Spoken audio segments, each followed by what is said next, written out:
કે આજે આપણી વચ્ચે ભાવિની બેન જાની હાજર છે, તો એક અમદાવાદી ગુજરાતી તરીકે થોડા તમારા પ્રતિભાવો અખંડ આનંદ વિશે ત્યાં કેવું વલણ છે જો કહી શકો તો.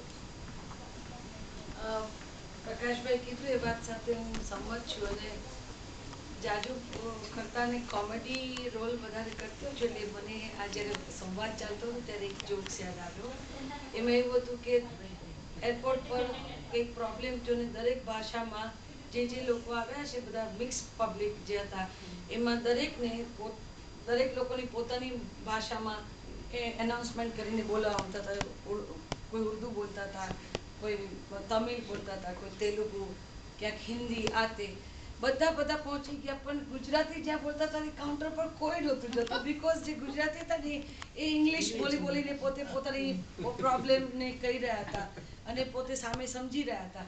એટલે ત્યારે ત્યાં તકલીફ એ થઈ કે જુઓ, બધા પોતપોતાની ભાષાનું મહત્વ શું છે એ સમજીને જે તે કાઉન્ટર પર દોડીને ગયા પોતાના પ્રોબ્લેમ સોલ્વ કરવા, ને આપણે ગુજરાતી ભાડો તો યસ ઓકે યાર નો પ્રોબ્લેમ આવું બધું કરતો હતો, જેની ખબર નહીં કે એની પોતાની ભાષા શું છે.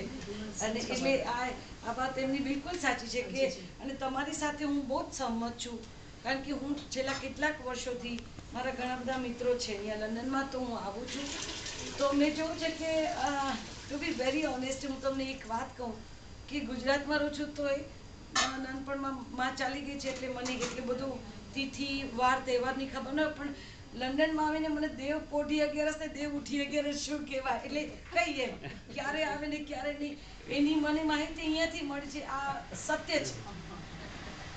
અને અધરવાઇઝ હું છેલ્લા 30 વર્ષથી પ્રકાશભાઈ પોતે પણ જાણતા જ હશે, 1975માં મેં પહેલું ગુજરાતી ફિલ્મ કર્યું શેઠ સગાડસા, જેમાં મેં ચાઇલ્ડ આર્ટિસ્ટનો રોલ કર્યો હતો. એ વખતથી અત્યાર સુધી હું ગુજરાતી ફિલ્મ ઇન્ડસ્ટ્રી અને ડ્રામા નાટકો પણ 35 ફૂલ લેન્થ પ્લે કર્યા છે અને સંકળાયેલી છું.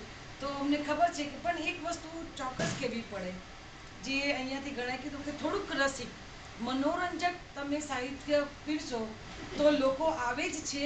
એનું પ્રકાશભાઈ વિશેષ કદાચ આ વાત કોઈ જાણતું નહીં હોય કે ઠાકોરભાઈ દેસાઈ હોલ અમારે અમદાવાદની અંદર છે, ત્યાં જ્યારે ગુજરાતી નાટક રજૂ થાય ત્યારે હાઈએસ્ટ સંખ્યા યંગસ્ટર્સની જ હોય છે.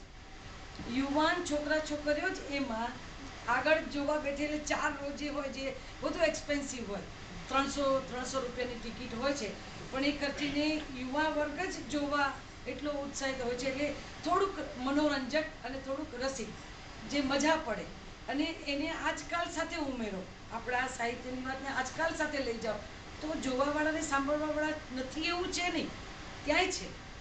એટલે બાકી તો તમે કે ચનિશ હનિશ ભાષાની પેલી એકદમ રિજિડ પેલીમાં જાઓ તો એમાં કોઈને રસ નથી.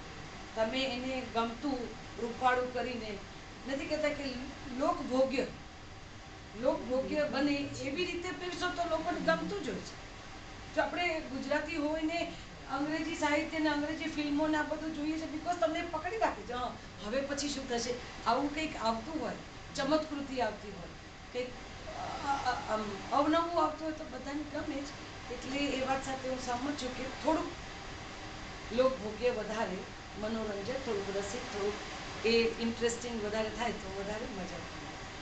આ તમને નાટકની દુનિયામાં લઈ જાય છે એ વિશે તમારી વાત હવે કરો.